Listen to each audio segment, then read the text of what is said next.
तो जननायक जनता पार्टी आपकी सहयोगी है प्रदेश में, हाँ है। उससे बेनिफिट मिलेगा आपको आपके चुनाव में? देखिए, पार्टी जो ऊपर से सोच के करती है वो ठीक ही है, और हमें तो जेजेपी से कोई नुकसान नहीं है। मतलब व्यक्तिगत अगर मेरे से फायदा कोई है पूछे बीजेपी से। तो मैं तो चो देवलाल की फसल से ही निकला हुआ। हमारी विचारधारा तो एक जैसी थी, हमें कोई नुकसान नहीं। कोई नुकसान नहीं है, आपको बिल्कुल फायदा है पूरा। मैं बताऊँ, हमारी तो विचारधारा वहीं से निकली थी। भिवानी महेंद्रगढ़ से आप आते हैं, बहुत सारी समस्या वहाँ के लोगों की भी है और रोजगार भी उसमें से एक है। बिल्कुल है, बेरोजगारी है, पानी की भयंकर समस्या है। कुछ कर पाए इस रोजगार की समस्या के लिए? देखिए, ऐसा है, अगर हम रोजगार स्टेट गवर्नमेंट की तरफ से देखें तो पहले कहीं ना कहीं सिफारशी लोग लगते थे, और इसके बाद एजुकेशन में का हब हमारा महेंद्रगढ़, दादरी और भिवानी की तरफ का लड़का बहुत ज़्यादा पढ़ता है। आप एजुकेशन की संस्थाएं देखोगे तो राष्ट्रीय स्तर पर सिविल सर्वेंट में भी, चाहे वो सिविल सर्विसेज हो, जुडिशरी की सर्विसेज हो, प्राइवेट सेक्टर की हो, हमारे बच्चे ज़्यादा निकल के आते हैं। उसका फ़ायदा हमें मिला है।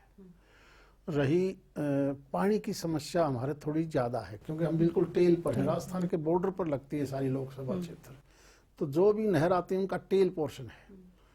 पिछले सालों की तुलना में हमें टेल पर ज़्यादा पानी मिला है, हालांकि अभी तक हम उस पोजीशन में नहीं आए हैं, आपूर्ति नहीं हो पाई। नहीं, पूरी नहीं हो पाई है। अभी कुछ नहरें ऐसी हैं जिनमें पानी बिल्कुल नहीं आता, लेकिन पहले की तुलना में हमें स्थिति बड़ा बेहतर हुई है।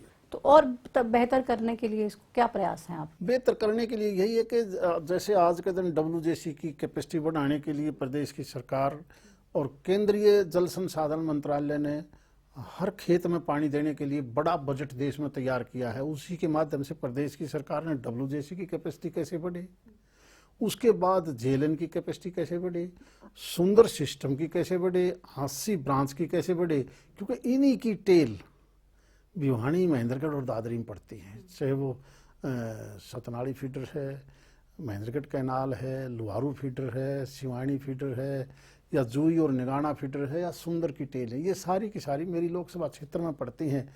और इनकी रिमॉडलिंग का काम, कैरियर चैनल जो ऊपर से हैं उनकी कैपेसिटी बढ़ाने का काम तेजी से चल रहा है। अभी तक हमें पूरा फायदा तो नहीं मिला है, लेकिन मैं मानता हूं कि ये रफ्तार इसी तरह रही तो एक दिन हमें फायदा मिलेगा। एक दिन कब आएगा? अब क्योंकि हम पहले नहीं संभाल पाए। देखिए, ये कभी, क्योंकि 9 साल तो हो गए ना आप देखिए MP हैं, लगातार काम कर रहे हैं। आप अगर जेलन के सिस्टम को देखोगे तो कभी ये चौधरी बंसीलाल के टाइम पर बनी थी, आज से 50 साल पहले, 50 से भी ज़्यादा टाइम होगा। तब से बीच में हमने इनकी रिमॉडलिंग नहीं करी, तब से अब जाके वो जेलन को भी, महेंद्रगढ़ कैनाल को भी, सतनाड़ी फीडर को भी, जूई फीडर के भी दोबारा से जो रिमॉडलिंग का काम चला अच्छा पैसा देके, तब जाके ना इसमें सुधार आया है।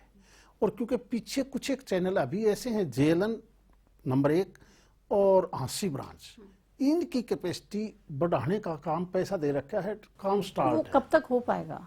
मैं कहता हूँ इस आस के सारे हम जिंदा हैं।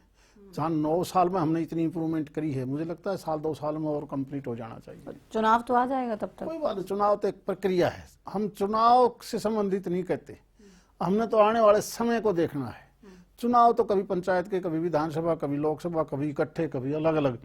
चुनाव तो हमारी जिंदगी का एक हिस्सा है। हमें तो रेगुलर परमानेंट समाधान क्या हो, केवल इस बात पर सोचना। तो परमानेंट समाधान तो युवाओं को भी नौकरी के लिए चाहिए। बिल्कुल चाहिए। कोई बड़ी इंडस्ट्रीज कैसे आए, कैसे रोजगार के आप अवसर लोगों के लिए लेकर आए? जहाँ रॉ मटेरियल नहीं है, बिल्कुल नहीं है, न हम कोई समुद्री तट पर है, ना कोई ऐसा उत्पाद है हमारे यहाँ रॉ मटेरियल के तौर पर छोड़ के खाद्यान्न पदार्थ।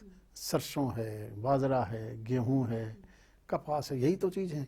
इस सेक्टर की बड़ी इंडस्ट्री ज़्यादा कामयाब नहीं है, इसलिए बड़े लोग जो बड़ी इंडस्ट्री है, मल्टीनेशनल कंपनियां हैं, वो या तो समुद्र के साथ साथ जहाँ कनेक्टिविटी दूसरे देशों से जुड़ती है, या दिल्ली के आसपास।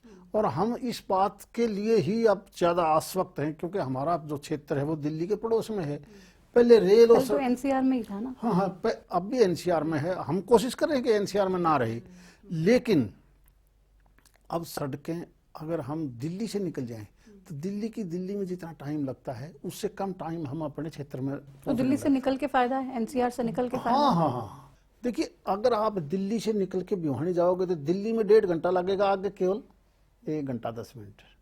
इसी प्रकार गुड़गांव से निकलोगे, गुड़गांव तक ज़्यादा टाइम लगता है, आगे कम लगता है। मुझे लगता है कि जो भी इंडस्ट्रियलिस्ट है वो सोचता है कि मुझे सस्ती ज़मीन मिले और दिल्ली एयरपोर्ट से मेरी पहुंच जल्दी हो। इस प्रकार के 8-9 नेशनल हाईवे हमारे क्षेत्र में नए बने हैं और अच्छे कॉरिडोर बने हैं, ग्रीन कॉरिडोर के नाम से। अगर हम भिवानी से, महेंद्रगढ़ से, दादरी से अगर बॉम्बे जाना चाहें तो वाया कोटपुतली, अलवर होके, बै रोड होके, जो तो सीधा हमारा कोटपुतली से जोड़ा है दौसा की तरफ से, जो दिल्ली बॉम्बे कॉरिडोर है, आने वाले समय में हम उससे भी जुड़ जाएंगे।